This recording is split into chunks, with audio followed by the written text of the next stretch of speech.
فيه ونعوذ بالله من شرور أنفسنا ومن سيئات أعمالنا من يهده الله فلا مضل له ومن يضلله فلا هادي له وأشهد أن لا إله إلا الله وحده لا شريك له وأشهد أن سيدنا وسندنا ونبينا ومولانا محمدا عبده ورسوله صلى الله تعالى عليه وعلى آله وأصحابه وبارك وسلم تسليما كثيرا أما بعد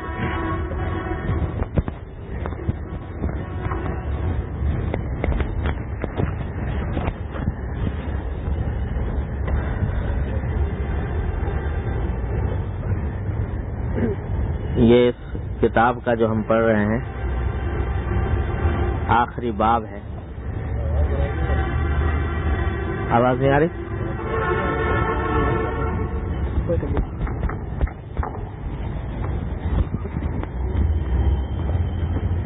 اب آئی آواز؟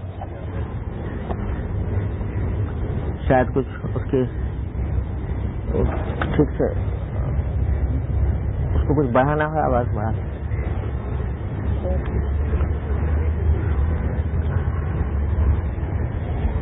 جیسے عرض کیا تھا یہ آخری باب ہے اس کتاب کا جو ہم پڑھ رہے ہیں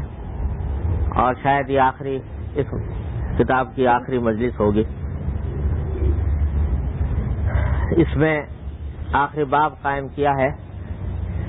جنت کے حالات اور جنت کے مناظر جو حضور نبی کریم سرورت عالم صلی اللہ علیہ وسلم نے بیان فرمائے ان کے بارے میں یہ باب قائم کیا ہے. اور جیسے میں نے عرض کیا تھا کہ یہ حالات مرنے کے بعد کے حالات جاننے کا انسان کے پاس کوئی راستہ نہیں. کوئی علم، کوئی فن، کوئی معلومات ایسی نہیں ہیں جو انسان کو مرنے کے بعد کے حالات سے باخبر کر سکیں.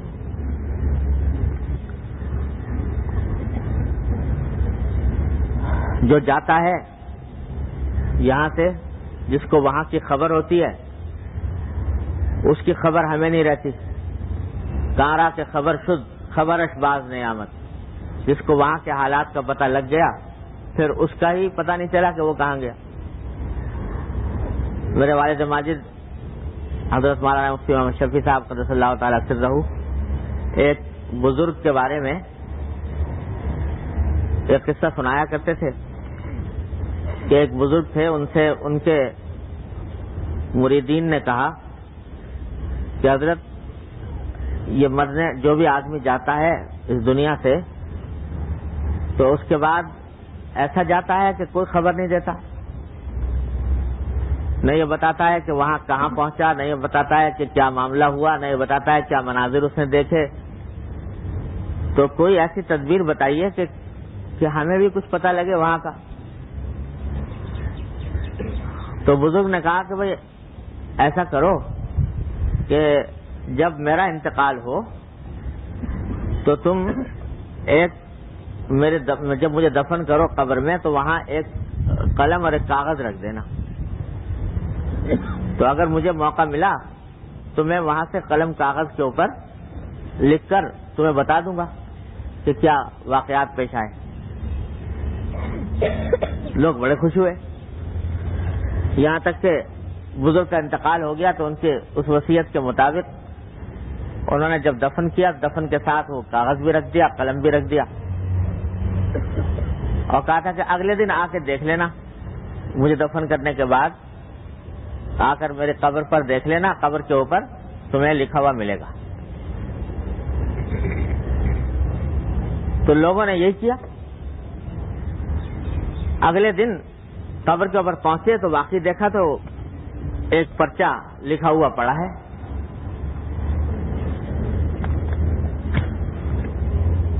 جا کر دیکھا تو واقعی لکھا ہوا ایک پرچہ رکھا ہوا تھا قبر کے اوپر. لوگ بڑے خوش ہوئے کہ آج راز کھل جائے گا. اب جا کے دیکھا تو اس پہ لکھا ہوا تھا کہ یہاں کے حالات دیکھنے والے ہیں، بتانے والے نہیں ہیں۔ کوئی آدمی بتائے تو کیا بتائے؟ اللہ عالم یہ واقعہ کیسا ہے، سچا ہے جھوٹا ہے، اللہ تعالیٰ کی قدرت میں ہے کہ ایسا کر دیتے۔ سچا بھی ہو سکتا ہے، غلط بھی ہو سکتا ہے، ایسے گھڑا ہوا بھی ہو سکتا ہے، لیکن حقیقت یہی ہے کہ وہاں کے حالات بتانے کے نہیں ہیں، دیکھنے کے ہیں۔ اسی واسطے اللہ تعالیٰ نے اس کو ایسا راز رکھا کہ کسی شخص کے اوپر لیک نہیں ہوتا ذرا سا بھی کہ کیا ہونے والا ہے۔ بس جتنا بتا دیا قرآن نے اور حضور اقدس نبی کریم سرور دو عالم صلی اللہ علیہ وسلم نے، اس سے زیادہ کسی کو معلوم ہونے کا کوئی راستہ نہیں۔ تو یہ آخری باب ہے، اس کے بارے میں ہے، اور اس میں پہلی روایت نقل کی حضرت مغیرہ بن شعبہ رضی اللہ تعالیٰ عنہ سے۔ وہ کہتے ہیں کہ حضرت موسیٰ علیہ السلام نے اللہ تعالیٰ سے پوچھا کہ اے پروردگار یہ بتائیے کہ آپ کے نزدیک جنت والوں میں سب سے کم درجہ کس کا ہوگا؟ یہ جنت میں سب سے کم درجہ کس کا ہوگا؟ سب سے ادنا آدمی جنت والوں میں کون ہوگا؟ تو اللہ تبارک و تعالیٰ نے جواب میں فرمایا کہ ایک بندہ ہوگا میرا کہ جب سارے جنت والے جنت میں چلے جائیں گے، جہنم والے جہنم میں چلے جائیں گے، تو ایک آدمی جنت میں داخل ہونے سے رہ گیا ہوگا، جنت کے آس پاس کے علاقے میں بیٹھا ہوگا، جنت کے آس پاس کے علاقے میں بیٹھا ہوگا۔ تو اللہ تبارک و تعالیٰ اس سے فرمائیں گے کہ یہ بتاؤ کہ تم جب دنیا میں تھے تو یا دنیا میں رہنے کے دوران تم نے جو بڑے سے بڑے بادشاہوں کا ذکر سنا ہوگا، دنیا کے بادشاہوں کا، تو ان بادشاہوں کی میں سے جس کا تم چاہو 4 بادشاہوں کا میرے سامنے نام لو، جتنے بڑے بڑے بادشاہ تم نے دیکھے، اور ان کی سلطنت کے جتنے حصے کا تم چاہو نام لو، کہ جس کا تمہارا دل چاہتا ہو کہ ایسی سلطنت تمہاری بھی ہو جائے، فلاں بادشاہ جیسی ہو جائے، فلاں بادشاہ جیسی ہو جائے، 4 بادشاہوں کا نام لو۔ تو وہ کہے گا کہ پروردگار مجھے فلاں بادشاہ کے حالات میں نے سنے تھے، وہ اس کی سلطنت بڑی عظیم تھی، اس کے اوپر بڑی نعمتیں اس کو ملی ہوئی تھیں، تو میرا بھی دل چاہتا ہے کہ ویسی سلطنت مجھے بھی مل جائے، ویسی نعمتیں مجھے بھی مل جائیں۔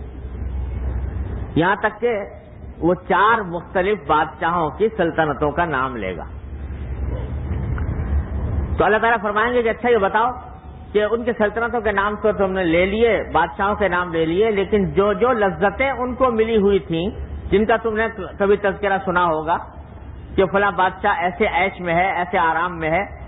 تو جو لذتیں ان کو ملی ہوئی تھیں ان میں سے کوئی لذت بتاؤ جس کو تمہارا دل چاہتا ہو۔ تو وہ بھی پھر اس کے نام لینا شروع کرے گا، جی میں نے سنا تھا کہ فلاں اس کو یہ عیش آرام میسر ہے، ایسی عیش آرام میسر ہے، وہ نام لیتا چلا جائے گا۔ تو اللہ تعالیٰ سے پوچھیں گے کہ یہ بتاؤ کہ جن بادشاہوں کا تم نے نام لیا، جتنی سلطنتیں تم نے گنوائی، اور ان کی جن لذتوں اور نعمتوں کا تم نے ذکر کیا، اگر وہ سب تمہیں مل جائیں تو راضی ہو جاؤ گے، خوش ہو جاؤ گے؟ تو بندہ کہے گا کہ یا اللہ اس سے بڑی اور کیا بات ہو سکتی ہے، ضرور راضی ہو جاؤں گا۔ تو باری تعالیٰ فرمائیں گے کہ جتنی لذتوں کا تم نے نام لیا، جتنی سلطنتوں کا تم نے نام لیا، اس سے 10 گنی زیادہ تمہیں عطا کرتا ہوں اس جنت میں، اس سے 10 گنی زیادہ تم کو عطا کرتا ہوں۔ تو اللہ تعالیٰ فرمائیں گے حضرت موسیٰ علیہ السلام سے کہ جنت کا سب سے ادنا آدمی، یعنی سب سے کم تر جس کو ثواب ملا، سب سے کم تر جس کو جزا ملی، وہ یہ شخص ہوگا جس کو یہ کہا جائے گا۔ تو موسیٰ علیہ السلام فرمائیں گے اللہ تعالیٰ سے کہ یا اللہ جب یہ ادنا آدمی کا یہ حال ہے کہ جو سب سے ادنا ہے، سب سے کمتر ثواب جس کو ملا ہے، اس کا یہ حال ہے، تو جو آپ کے پسندیدہ بندے ہوں گے جن کو اعلیٰ ترین درجات عطا کیے گئے ہوں گے ان کا کیا حال ہوگا؟ تو باری تعالیٰ اس کے جواب میں فرمائیں گے کہ اے موسیٰ، وہ لوگ جو میرے پسندیدہ بندے ہیں ان کی کرامتوں کی چیزیں تو میں نے اپنے ہاتھ سے بنا کر رکھی ہوئی ہیں، ان کے اکرام کی چیزیں تو میں نے اپنے ہاتھ سے بنا کر رکھی ہوئی ہیں، اور اپنے ہاتھ سے بنا کر میں نے ان خزانوں پر مہر لگا دیا، اور ان میں وہ چیزیں ہیں کہ ما لم تر عین ولم یسمع اذن ولم یخطر علی قلب احد من الخلق، کہ وہ نعمتیں ایسی ہیں کہ آج تک کسی آنکھ نے دیکھی نہیں، آج تک کسی کان نے ان کا تذکرہ نہیں سنا، اور آج تک کسی انسان کے دل پر ان کا خیال بھی نہیں گزرا، وہ میں نے عطا کر رکھی ہیں، بنا کر رکھی ہوئی ہے۔ تو ادنا آدمی کا حال حضرت موسیٰ علیہ السلام کی زبانی یہ بیان فرمایا گیا حضرت مغیرہ بن شعبہ رضی اللہ عنہ کے روایت، اور خود نبی کریم سرور دو عالم صلی اللہ علیہ وسلم نے اس سے بھی زیادہ ایک شخص کا حال بیان فرمایا۔ وہ معروف حدیث ہے کہ حضور افضل صلی اللہ علیہ وسلم فرماتے ہیں کہ سب سے آخر میں جو شخص جنت میں داخل ہوگا، سب سے آخر میں وہ کون ہوگا؟ وہ فرماتے ہیں کہ ایک شخص ہوگا کہ جو اپنے اعمال بد کی پاداش میں جہنم میں ڈال دیا جائے گا، اعوذ باللہ العلی العظیم۔ کیونکہ آدمی اگر مومن ہی کیوں نہ ہو، لیکن اگر اعمال خراب کیے ہیں، گناہ کیے ہیں، تو پہلے گناہوں کی سزا بھگتنی پڑے گی، تو اس کے لیے اس کو جہنم میں ڈال دیا جائے گا، جہنم میں جھلس رہا ہوگا اعوذ باللہ۔ تو جھلستے جھلستے وہ اللہ تعالیٰ سے کہے گا کہ یا اللہ، یہ جہنم کی جو لپٹ ہے، اس کی جو تپش ہے، اس کی گرمی، اس نے تو مجھے جھلسا دیا، ذرا سا آپ کی بڑی مہربانی ہوگی، ذرا سا مجھے تھوڑی دیر کے لیے اس جہنم سے نکال کے کنارے میں بٹھا دیں کہ جہاں سے میں جلنے سے تھوڑی دیر کے لیے بچ جاؤں۔ تو اللہ تعالیٰ فرمائیں گے کہ ہم تمہیں اگر وہاں بٹھا دیں تو تم کہو گے کہ ہمیں اور آگے لے جاؤ؟ کہا کہ نہیں یا اللہ، میں وعدہ کرتا ہوں کہ بس ایک مرتبہ مجھے یہاں سے نکال دو، اوپر بٹھا دو، پھر آگے جانے کا نہیں کہوں گا۔ اللہ تعالیٰ فرمائیں گے کہ اچھا جاؤ، بٹھا دیا۔ جب وہاں بیٹھا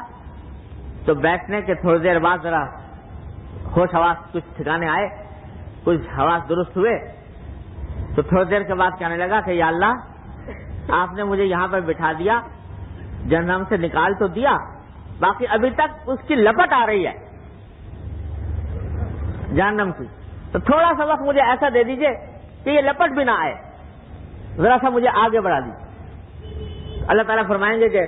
دیکھ، تو نے کہا تھا کہ میں اور آگے نہیں مانگوں گا، اور تجھے ہم نے یہاں پر دے دیا، پھر تو وہ وعدہ خلافی کر رہا ہے کہ اللہ بس اتنا اچھی بات اور کر دیجئے کہ میں وہاں تک پہنچ جاؤں، پھر آگے نہیں مانگوں۔ اللہ تعالیٰ فرمائیں گے کہ اچھا چل، تھوڑا سا اور آگے بڑھا دیا، وہاں سے جنت نظر آنے لگے گی، تو کہے گا کہ یا اللہ، تھوڑی دیر کے بعد کہ یا اللہ، تو نے مجھے یہاں سے جہنم سے نکال دیا، یہ جنت نظر آ رہی ہے، ذرا سا ایک نظارہ تو کر لوں اس کا،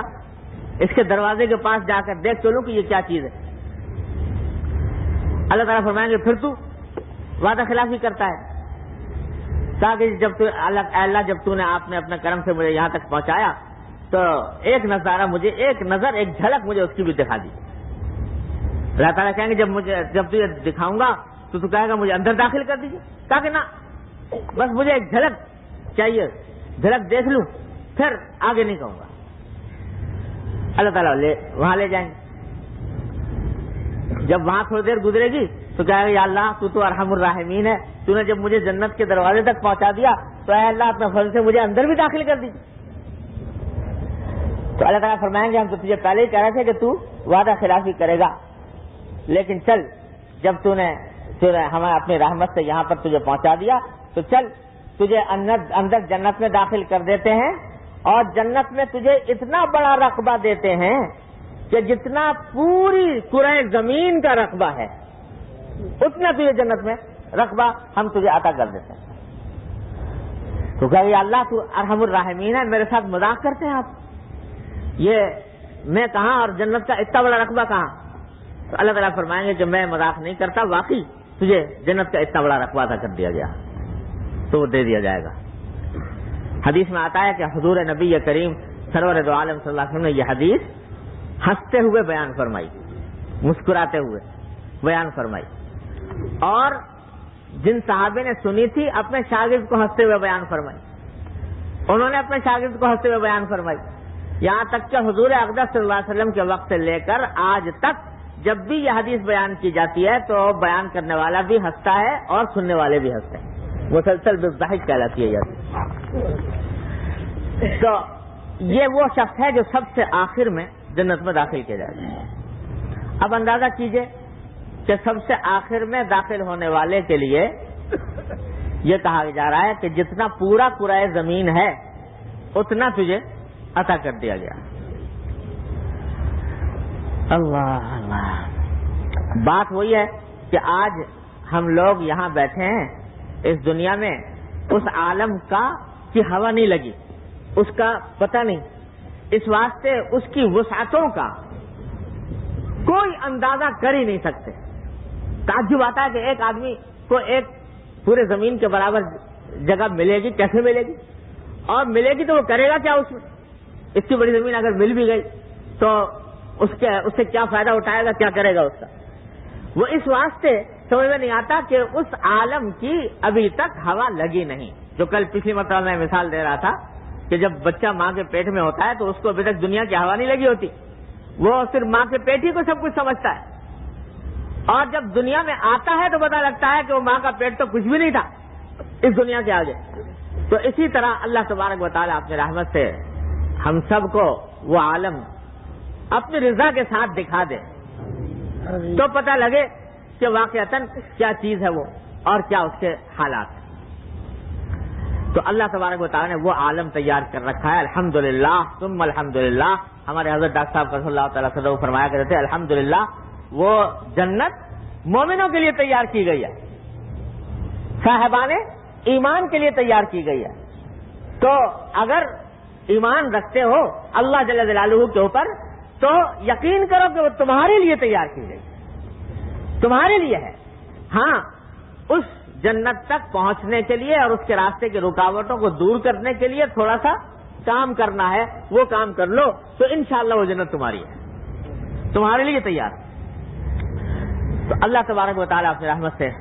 ہم سب کو اپنی رحمت سے اپنے فضل و کرم سے عطا فرما دے.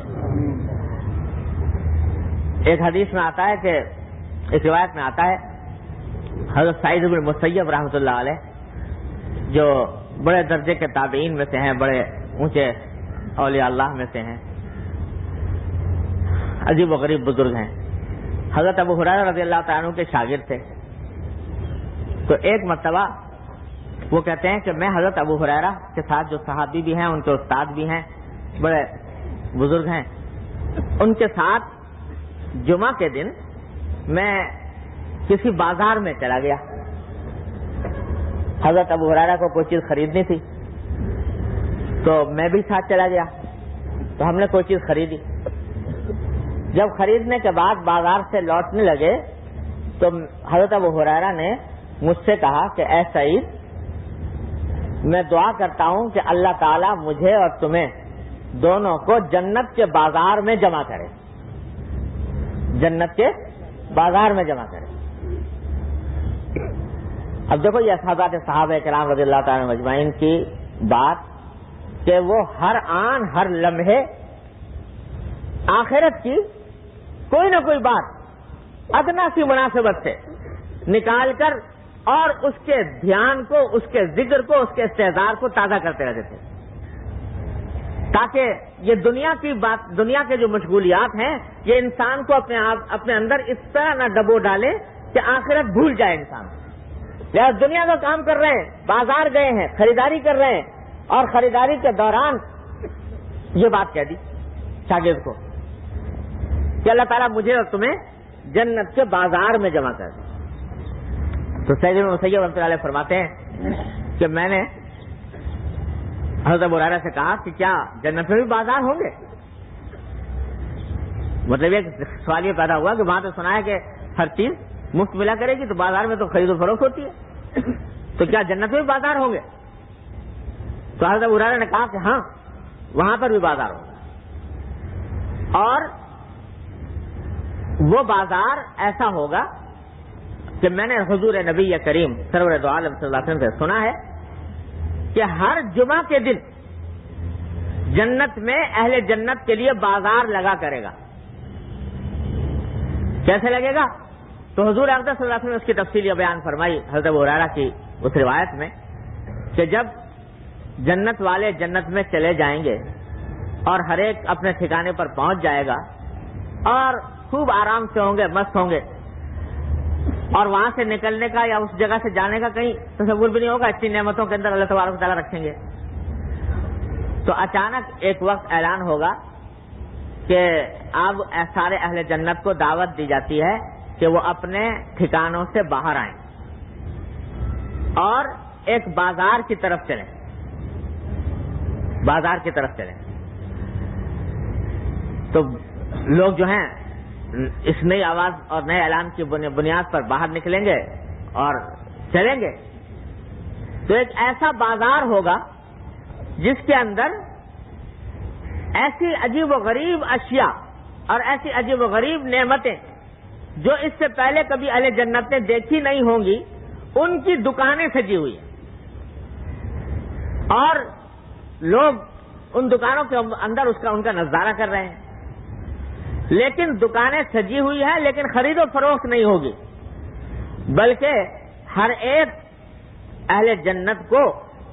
یہ اختیار دیا جائے گا کہ وہ جو چیز پسند کرے وہ اٹھا لے اور لے جائے۔ چنانچہ کہتے ہیں کہ اس بازار کے اندر لوگ ایک جگہ سے دوسری جگہ نظارے کرتے ہوئے جائیں گے اور نعمتیں ایک سے ایک نظر آئیں گی، اور جس کو جو پسند آئے گی وہ اٹھا لے گا اور لے جائے گا۔ جب یہ بازار کی یہ شاپنگ ختم ہو جائے گی تو اس کے بعد اللہ تبارک و تعالیٰ کی طرف سے اعلان ہوگا کہ اب سب لوگوں کا ایک اجتماع ہوگا اللہ تبارک و تعالیٰ کے دربار میں،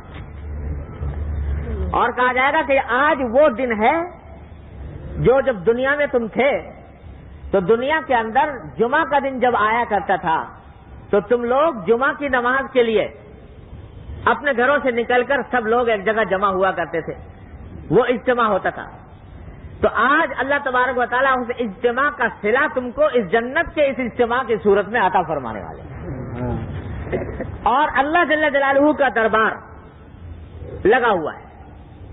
تو وہاں تمہیں دعوت دی جاتی ہے۔ تو سارے اہل جنت اس اللہ تبارک و تعالیٰ کے دربار میں پہنچیں گے۔ وہ دربار کیسا ہوگا کہ ہر شخص کے لیے اس میں پہلے سے کرسیاں لگی ہوئی،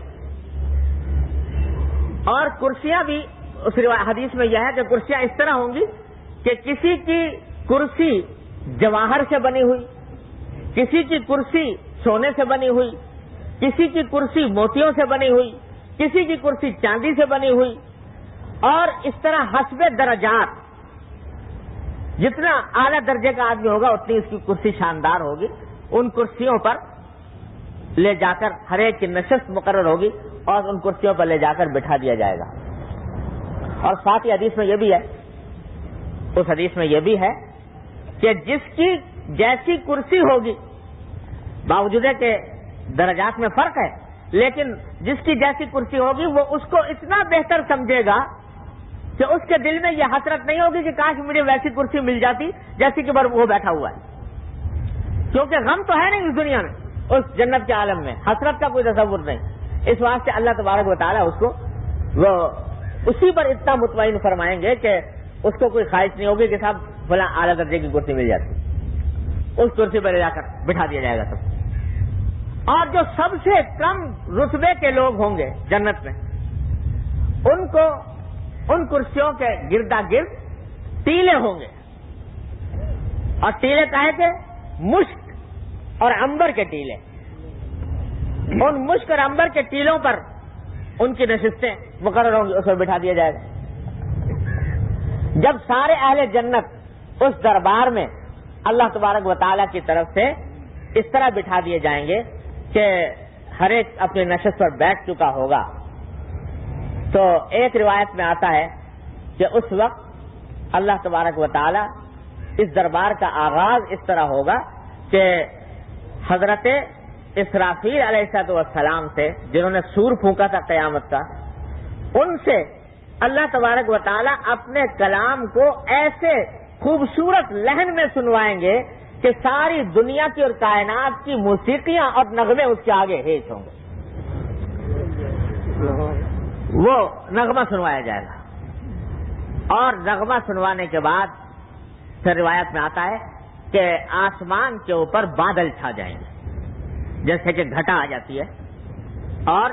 بارش برسنے کے قریب کا وقت ہوتا ہے، اس طریقے سے بادل آ جائیں گے، اور لوگ ان بادلوں کی طرف دیکھیں گے۔ جب بادل آ کر چھا چکے ہوں گے اور لوگ اس کی طرف دیکھ رہے ہوں گے، تو ان بادلوں میں سے اللہ تبارک و تعالیٰ کی طرف سے زعفران اور مشک کا چھڑکاؤ ہوگا تمام اہل دربار کے اوپر، اور اس کے نتیجے میں خوشبو سے پورا ایوان مہک اٹھے گا، ایسی خوشبو سے جو اس سے پہلے کبھی کسی نے سونگی نہیں، کبھی اس کا تصور نہیں کیا، ایسی خوشبو سے مہک اٹھے گا۔ پھر روایت میں آتا ہے کہ اللہ تبارک و تعالیٰ کے حکم سے ایک ہوا چلے گی، اور اس ہوا کے چلنے کے نتیجے میں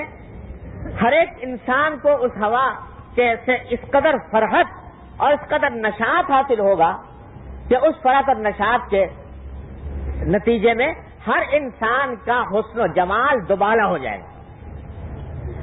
اس کی صورت، اس کا سراپا کہیں زیادہ خوبصورت حسین ہو جائے گا ہوا کے چلنے کے نتیجے میں۔ پھر اللہ تبارک و تعالیٰ کی طرف سے جنت کا مشروب سارے حاضرین کو پلایا جائے گا، اور وہ مشروب ایسا ہوگا کہ اس کی لذت دنیا کے کسی مشروب کی لذت سے تشبیہ اس کو نہیں دی جا سکتی، ایسا پرسرور مشروب ہوگا۔ جب وہ مشروب پلایا جا چکے گا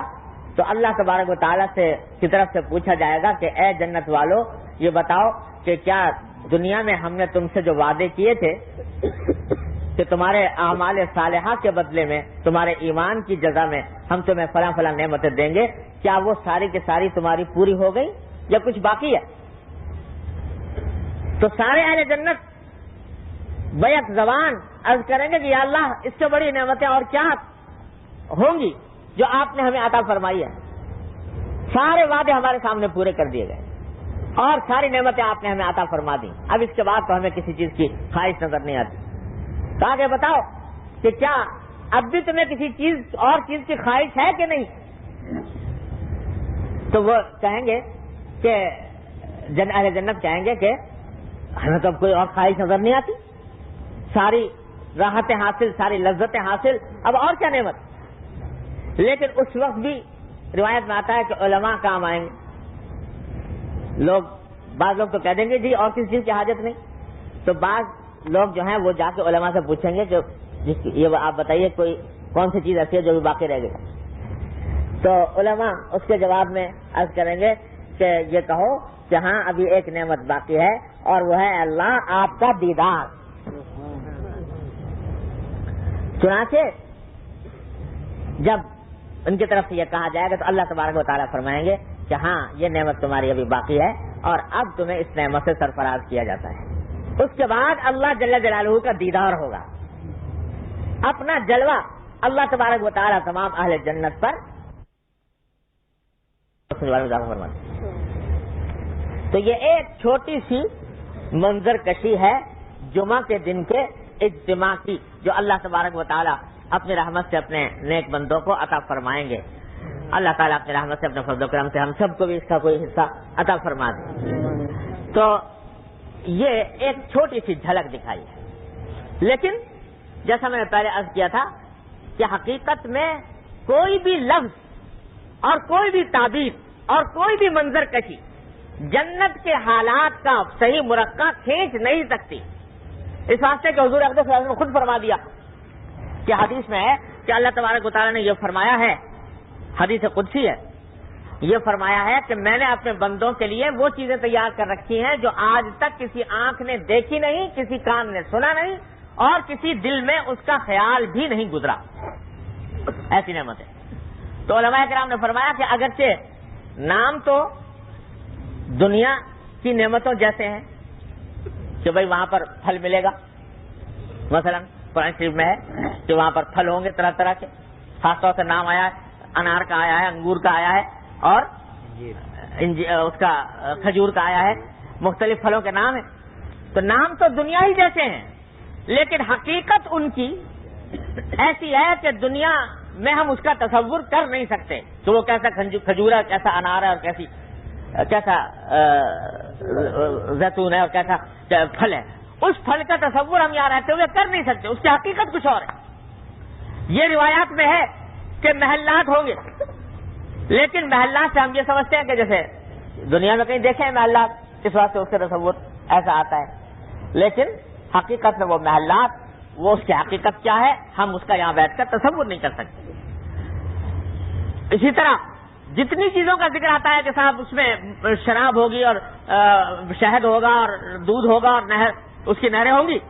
تو ہم یہ دنیا والا دودھ سمجھتے ہیں, دنیا والا شہد سمجھتے ہیں. اس واسطے اس کی قدر و منزلت کا حق دل میں پیدا ہوتی نہیں,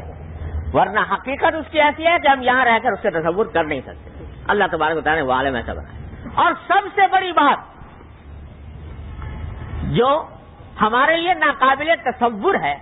جنت کی نعمتوں میں,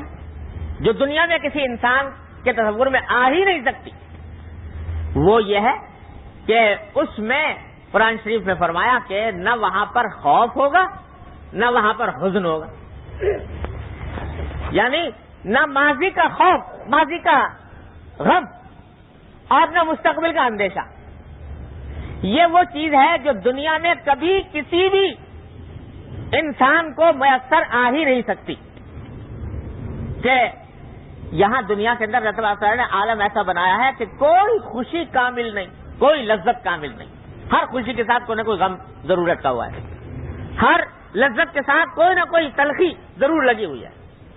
کوئی بھی لذت کامل نہیں. کھانا کھا رہے ہو بڑا مزہ آ رہا ہے, لیکن اس میں دھڑکا یہ لگا ہوا ہے, زیادہ کھا لیا تو بدہضمی ہو جائے گی. یہ اندیشہ ہے کہ نہیں؟ اور اس بات کا اگر زیادہ لذیذ ہے تو اس بات کا خیال ہوتا ہے کہ بھئی معدے کی جو حدود ہیں وہ اتنی تھوڑی ہیں کہ میں اپنی لذت کو پورا کر ہی نہیں سکتا. اور کوئی مشروب پی رہے ہو, بڑا اچھا لگ رہا ہے, لیکن ساتھ ہی یہ خیال ہے کہ اگر زیادہ پی لیا تو کہیں ایسا نہ ہو کہ پھندا لگ جائے. اندیشہ ضرور لگا ہوا ہے, کوئی نہ کوئی تکلیف کا, کسی نہ کسی رنج کا, کسی نہ کسی غم کا. اللہ جل جلالہ نے اس عالم کو ہر اندیشے سے, ہر غم سے خالی بنایا. کوئی اندیشہ نہیں, کوئی غم نہیں, ماضی کا غم نہیں, مستقبل کا اندیشہ نہیں, کوئی حسرت نہیں. جو خواہش ہے وہ پوری ہو رہی ہے. حدیث میں آتا ہے کہ بیٹھے بیٹھے خواہش پیدا ہو گئی کہ انار کے درخت سامنے نظر آئے دور, اور خواہش پیدا ہو گئی کہ اس کا رس پی لوں, تو جانے کی بھی ضرورت نہیں. اللہ تبارک و تعالیٰ وہیں سے وہ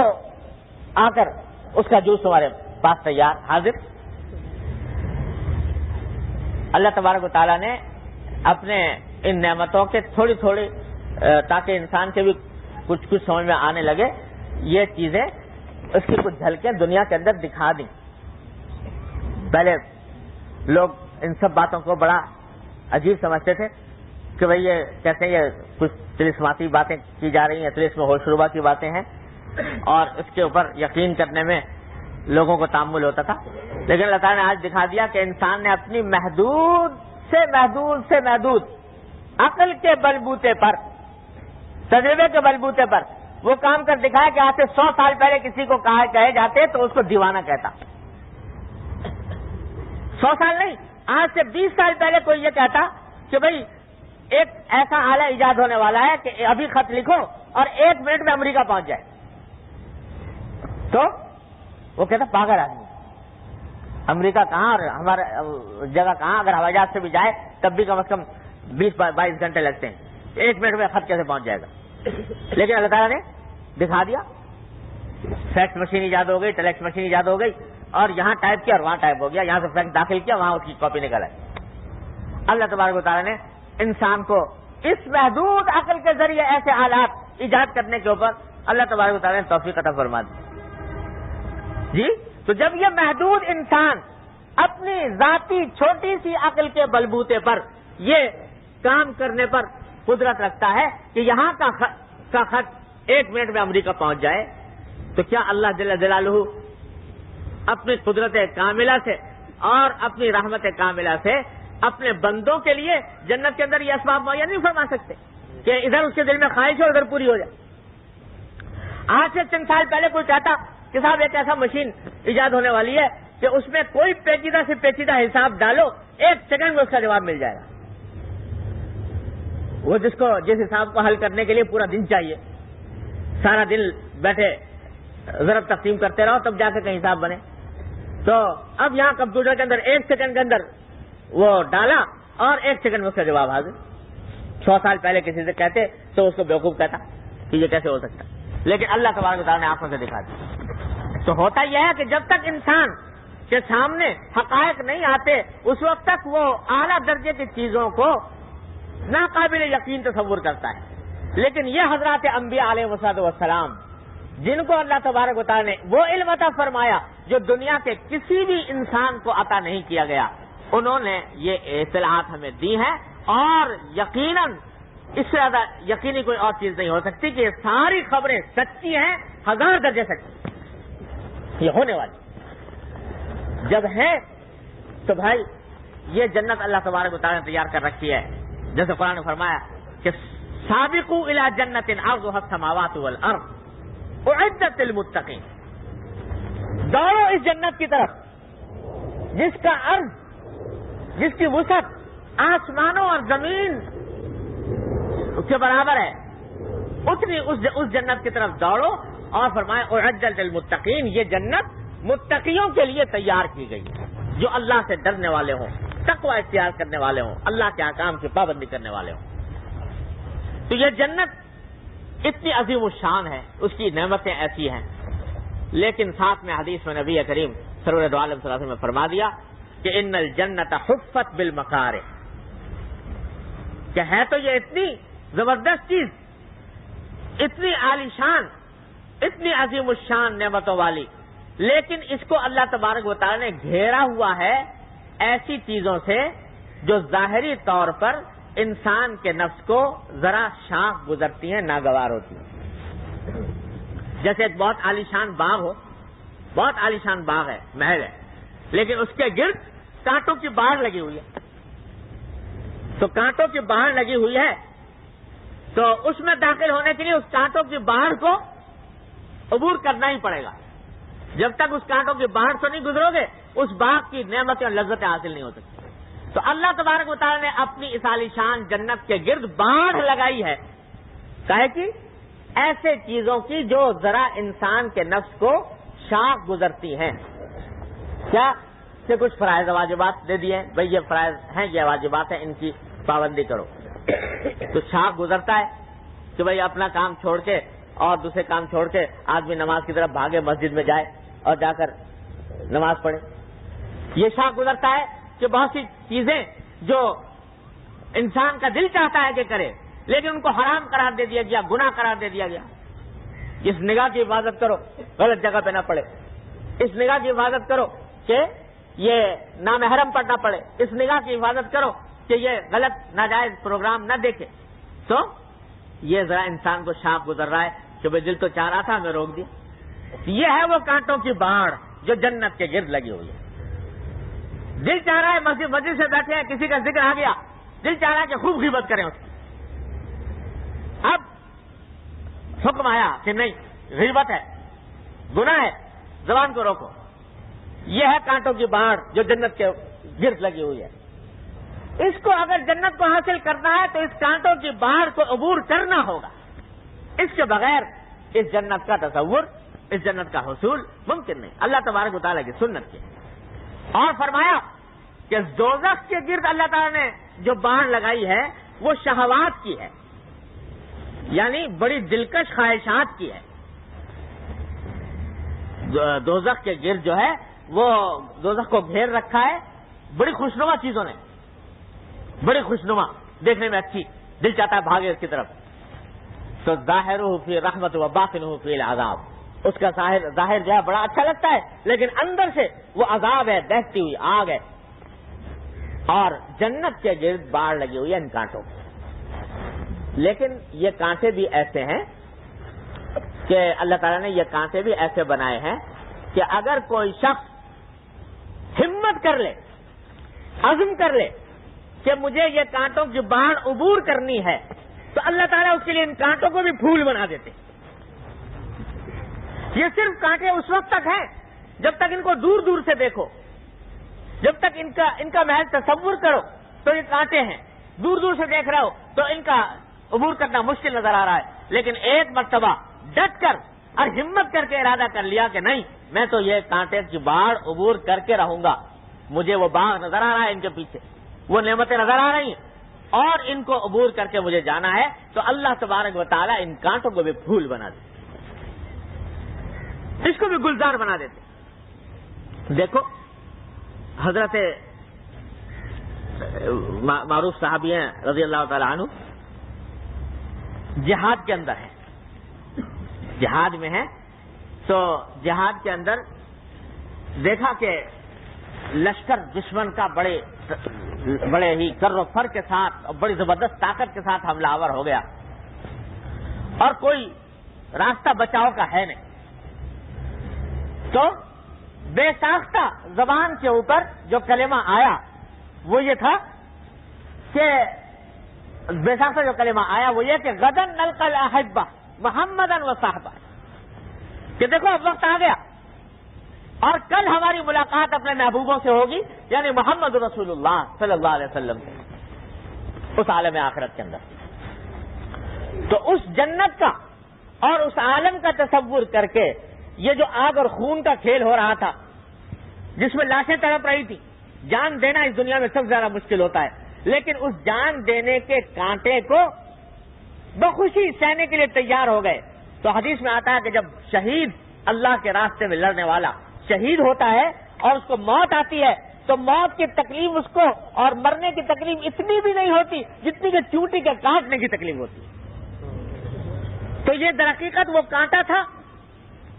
کانٹے کی باڑ تھی جنت کے پہنچنے کے لیے کہ جس کو عبور کرنا تھا، لیکن جب عزم کر لیا کہ بھائی مجھے تو یہ جان اللہ کی ہے، اللہ ہی کے لیے دینی ہے، جان دی ہوئی اسی کی تھی، حق تو یہ ہے کہ حق ادا نہ ہوا، تو جب یہ ایک مرتبہ عزم کر لیا تو اللہ تعالیٰ اس کانٹے کو بھی پھول بنا دیتے کہ یہ تمہارے لیے جان دینے کی تکلیف بھی ہم نے، بستر پر مرتے تو خدا نے کیسے ایڑیاں رگڑ رگڑ کر مرتے، کیا کیا تکلیفیں اٹھانی پڑتی، لیکن ہم نے تمہیں یہ قتل ہونے کی تکلیف بھی ایسی بنا دی کہ جیسے چیونٹی کے کاٹنے کی تکلیف ہوتی۔ تو یہ کانٹے بھی صرف دیکھنے کے کانٹے ہیں، دور دور سے دیکھنے کے، لیکن جب ایک مرتبہ آدمی عزم کر لے، ہمت کر لے اور اس کی طرف چل پڑے تو اللہ تبارک و تعالیٰ اس کے لیے بھی پھول بنا دیتے۔ تو یہ ہم لوگ جو ہر وقت سوچتے رہتے ہیں کہ بھائی فلاں دین کے حکم پر عمل کیا یا فلاں گناہ سے بچے یا فلاں کام کیا، تو اول تو نفس کی مشقت کا خیال آتا ہے کہ بھائی مشقت ہوگی، اور دوسرے معاشرے کا خیال آتا ہے، وہ لوگ کیا کہیں گے، یہ تو بالکل ہی مولوی ہو گیا، یہ تو پسماندہ ہو گیا، یہ تو پرانے وقت کا آدمی ہو گیا، یہ زمانے کی ترقی کے ساتھ قدم بقدم چلنے کو تیار نہیں، اس قسم کے تانے جو دینے کا خیال آتا ہے۔ یہ سب کیا ہیں؟ یہ سب کانٹے ہیں۔ کہیں کے کانٹے؟ جنت میں پہنچنے کے لیے جو باہر کانٹوں کی لگی ہوئی ہے ان میں سے کانٹے یہ بھی ہیں کہ کہنے والے کہیں گے کہ یہ پرانے وقتوں کا آدمی ہے، یہ پسماندہ آدمی ہے، یہ بیکورڈ ہے، یہ دقیانوسی آدمی ہے، یہ مولوی ملا ہے، اس قسم کی باتیں کریں گے۔ تو یہ سب کانٹے ہیں جنت کے گرد لگے ہوئے ہیں،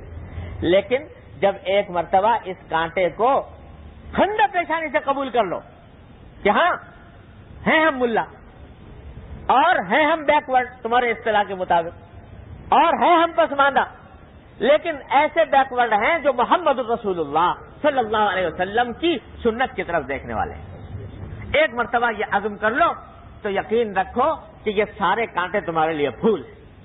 اس دنیا کے اندر اللہ تبارک و تعالیٰ دکھا دیتے ہیں کہ یہ طعنہ دینے والوں کے، الزام عائد کرنے والوں کی زبانیں سوکھ جاتی ہیں، اور بالآخر اللہ تبارک و تعالیٰ عزت اسی کو عطا فرماتے ہیں، وَلِلَّهِ الْعِزَّةُ وَلِرَسُولِهِ وَلِلْمُؤْمِنِينَ وَلَكِنَّ الْمُنَافِقِينَ لَا يَفْقَهُونَ۔ عزت اسی کی ہے جو اللہ کے آگے سر جھکائے، عزت اسی کی ہے جو محمد رسول اللہ صلی اللہ علیہ وسلم کا تابع فرمان ہو، اور جو ان کا مذاق اڑانے والے، جو ان کو یہ کہہ رہے ہیں کہ لَيُخْرِجَنَّ الْأَعَزُّ مِنْهَا الْأَذَلَّ، جب منافقین یہ مسلمانوں کو کہا کرتے تھے کہ ہم تو ہیں عزت والے اور یہ مسلمان ہیں ذلیل، تو جب ہم مدینہ منورہ جائیں گے تو عزت والے جو ہیں وہ ذلیل اور ذلیل لوگوں کو نکال باہر کریں گے، یعنی مسلمانوں کو، تو مسلمانوں کو ذلیل ہونے کا طعنہ دیا کرتے تھے۔ اللہ تبارک و تعالیٰ فرمایا وَلِلَّهِ الْعِزَّةُ وَلِرَسُولِهِ وَلِلْمُؤْمِنِينَ، یاد رکھو عزت اللہ کی ہے، اللہ کے رسول کی ہے، مومنین کے لیے ہے، وَلَكِنَّ الْمُنَافِقِينَ لَا يَعْلَمُونَ، منافقین جو ہے یہ نہیں جانتے، ان کو حقیقت حال کا پتہ نہیں۔ تو بھائی کانٹے ضرور ہیں، لیکن وہ کانٹے صرف ذرا سے آزمائش کے کانٹے ہیں، جب قریب جاؤ تو اللہ تبارک و تعالیٰ اسی کو پھول بنا دیتے ہیں۔ کیسے بناتے ہیں؟ کہ یہی عبادتیں جو شاخ گزر رہی تھیں، ناگوار گزر رہی تھیں، تو اللہ تبارک و تعالیٰ جب کسی بندے کو توفیق عطا فرماتے ہیں تو اسی عبادت میں اور اسی مشقت میں وہ لذت اس کو حاصل ہوتی ہے کہ جو دنیا کے بڑے سے بڑے لذیذ کام میں حاصل نہیں ہوتی۔ حضور اقدس نبی کریم صلی اللہ علیہ وسلم فرمایا کرتے تھے کہ قرۃ عینی فی الصلاۃ، میری آنکھوں کی ٹھنڈک نماز میں ہے۔ کیا مانا؟ کہ نماز ہے تو عبادت تو ہے ہی ہے، لیکن اس کے ساتھ ساتھ وہ لذت اللہ تبارک و تعالیٰ نے مجھے عطا فرمائی ہے نماز میں کہ دنیا کی ساری لذتیں اس کے آگے ہیٹ ہیں۔ اور حضور اقدس صلی اللہ علیہ وسلم کی بات تو بڑی ہے، لیکن بعد میں جن اللہ کے بندوں کو اللہ تعالیٰ نے توفیق عطا فرمائی تو اسی کے اندر راحت اور لذت اتنی عطا فرما دی کہ ساری دنیا کی لذتیں ہیں۔ گناہ چھوڑنے میں بے شک مشقت معلوم ہوتی ہے، دل پر آرے چلتے ہیں، لیکن ان دل پر آرے چلنے کے باوجود جب کوئی آدمی اللہ کے لیے یہ کام کرے اور کہے کہ میں اپنی ان خواہشات کو اللہ کے آگے قربان کر رہا ہوں، تو ابتدا میں ضرور مشقت ہوتی ہے، لیکن بالآخر ان خواہشات کو کچلنے میں بھی پر مزہ آتا ہے۔ جب یہ تصور آتا ہے کہ میں خواہشات اپنے مالک کے لیے کچل رہا ہوں، اپنے خالق کے لیے کچل رہا ہوں، تو اس میں لذت حاصل ہوتی ہے۔ دیکھو ایک ماں ہے، وہ اس کا بچہ ہے، رات سردی کی رات ہے،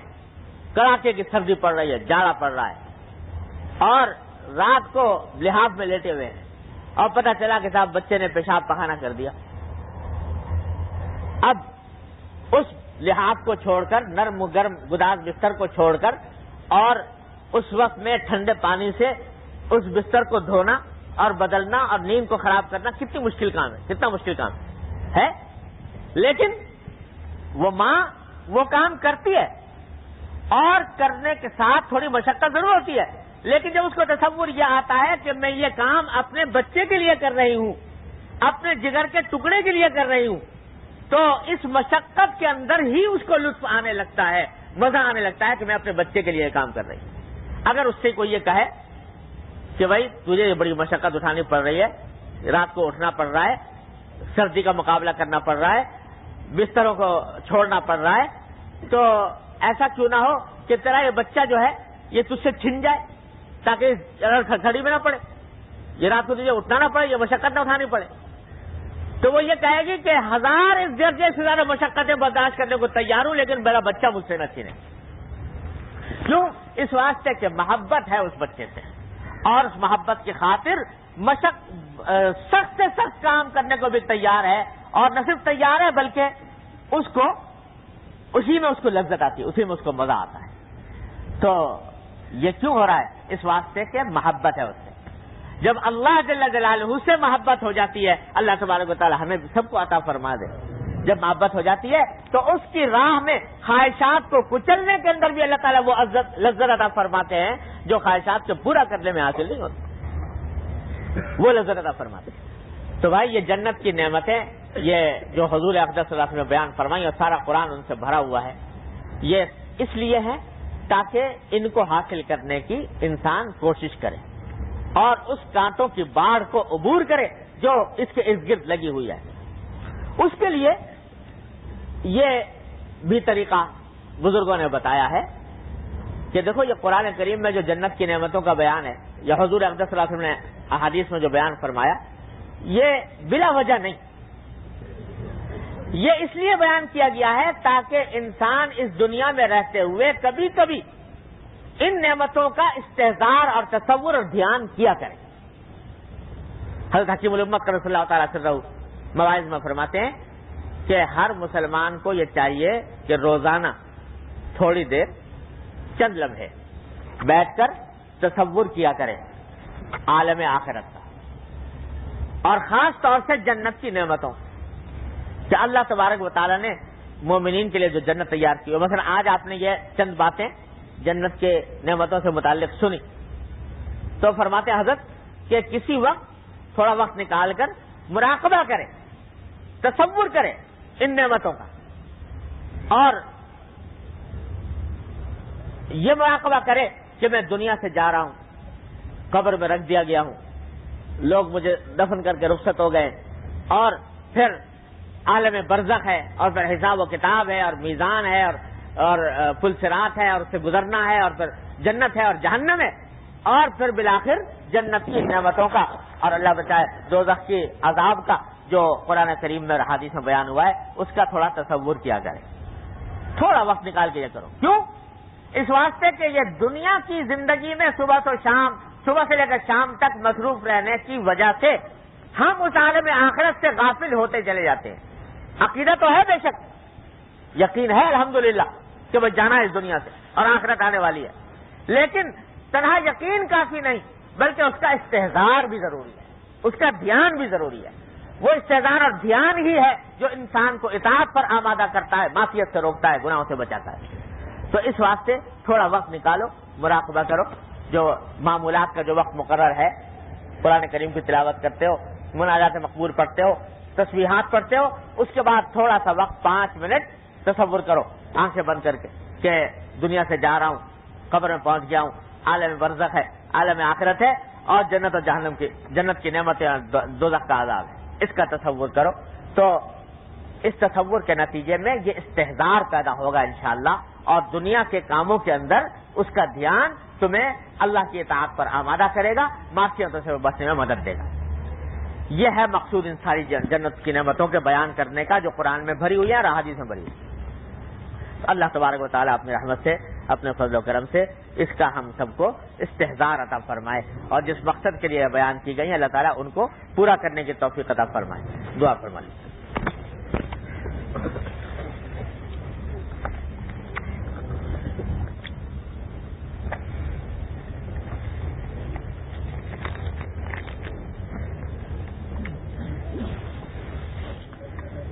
محمد كما صليت على ابراهيم وعلى ال ابراهيم انك حميد مجيد. ربنا ظلمنا انفسنا وان لم تغفر لنا وترحمنا لنكونن من الخاسرين.